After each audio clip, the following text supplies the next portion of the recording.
So now let us try to implement some of the basic queries of SQL. और हम ये देखते हैं कि when we try to use or when we try to implement some queries in database using Oracle, so what we get out of it. So now on the screen you can see I have written a couple of queries. पहली query लिखी है select DEPT number from EMP. अब EMP एक table का नाम है, DEPT mean department number, ये उस टेबल के कॉलम का नाम है. जब हम ये पहली क्यूरी को रन करेंगे और एक्चुअली भी करके देखते हैं तो you will see the list of all the department numbers which exist in employ table. दूसरी क्यूरी है select distinct depth number from EMP.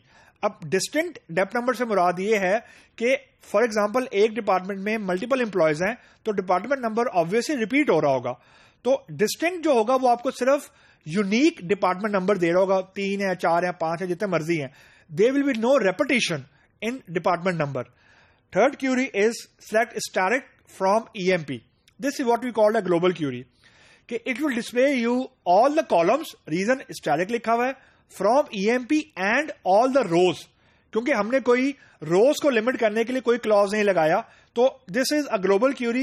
It will display you all the columns along with all the rows from EMP table.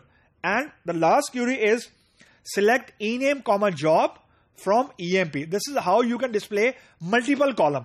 तो जब भी आपने multiple column display करवाने हैं, the column name should be separated by comma. Like employee name, ename है, ये एक column का नाम है EMP table का, और job जो है, this is a name of an other column from EMP table. तो और these are separated by comma.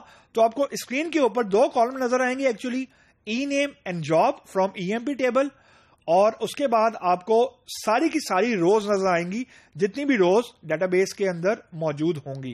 So now let's try to implement them on the same interface. Now let us try to see how we can implement the queries जो कि हमने भी discuss की हैं. अब पहले ये देख लेते हैं कि एम्प्लॉय टेबल का स्ट्रक्चर क्या है. तो उसके लिए कमांड एग्जिस्ट करती है डिस्क्राइब की, दैट इज DESC, आगे टेबल का name. So I have written this command and I am trying to run this command. Okay, so जैसे मैंने डिस्क्राइब EMP लिखा तो यू कैन सी कि आपको नीचे वाली जो स्क्रीन है उसके ऊपर लिखा हुआ नजर आ रहा है table name EMP, column name, amp number, data type उसकी नंबर है, पोजीशन उसको 4 है, प्राइमरी की उसको हमने बनाया हुआ है. एंड देन उसके अंदर एक और कॉलम है ई नेम का, जॉब का, MGR नंबर का, मतलब मैनेजर नंबर है उसका. And then there is column of hire date, sal and commission. This is how we can see the structure of any table. So now let's try to implement the queries which we have discussed. So the first one is select static from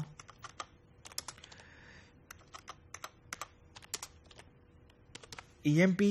So now let's try to run this query. So I have written select static from EMP. इसका मतलब है कि सारे column display करवाओ. तो EMP number, E name, job, MGR number या MGR, hire date, sal, commission and department number, सारे column आ गए. Now I can see there are 10 rows. So सारी रोज मौजूद हैं. If I will try to configure here कि जी ज्यादा नंबर ऑफ रोज आए, so let's see does it make any difference to the output. Okay, so now we can see 14 rows. मैंने ऊपर से 30 कर दी थी, दैट मीन के टोटल नंबर ऑफ रोज हमारे पास 14 है. द सेकेंड क्यूरी जो हमने लगा के देखी थी, select department number from EMP. Let's try to run this Curie.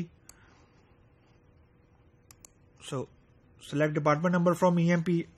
तो नाउ आई कैन सी कि I have a list of department number, लेकिन यहाँ पे रेपिटेशन हो रही है. यहाँ पे अब देखें 10 मल्टीपल टाइम आया हुआ है, 20 मल्टीपल टाइम आया हुआ है और 30 भी मल्टीपल टाइम आया हुआ है, क्योंकि हर एम्प्लॉय की को डिफरेंट डिपार्टमेंट नंबर है. तो the moment I will write here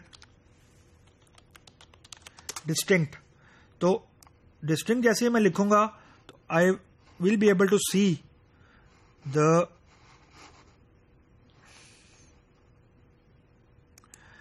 let's see what is it will display. तो डिस्ट्रिक्ट में अब देखें मेरे पास सिर्फ 3 एम्प्लॉय नंबर आए हैं, that is 30, 20 and 10 repetition actually उसने खत्म कर दी है. तो that's the way of using distinct. तो उसके बाद फॉर एग्जांपल मैंने अगर यहां पे लिखा था मल्टीपल कॉलम डिस्प्ले करवाने के लिए, तो select ename comma job comma multiple, अगर मैंने कॉलम डिस्प्ले करवाने हैं I have to separate the column name using comma. अच्छा, अब यहां पे देखें उसने मुझे 3 कॉलम डिस्प्ले करवा दिए हैं, E name, job and dept number. लेकिन नंबर ऑफ रोज देखें, number of rows are still 14. मतलब सारी रोज है लेकिन जो कॉलम है वो सिर्फ 3 है, क्योंकि सिलेक्ट के बाद मैंने सिर्फ नंबर ऑफ कॉलम्स के ऊपर लिमिट लगाई थी जो कि मुझे स्क्रीन के ऊपर नजर आने हैं, not on the number of रोज, क्योंकि मैंने अभी नंबर ऑफ रोज के ऊपर कोई अभी क्लॉज इंप्लीमेंट नहीं किया. How to control the number of rows which are coming in the output. So these are just different variation how we can control the number of columns which should be displayed to the users.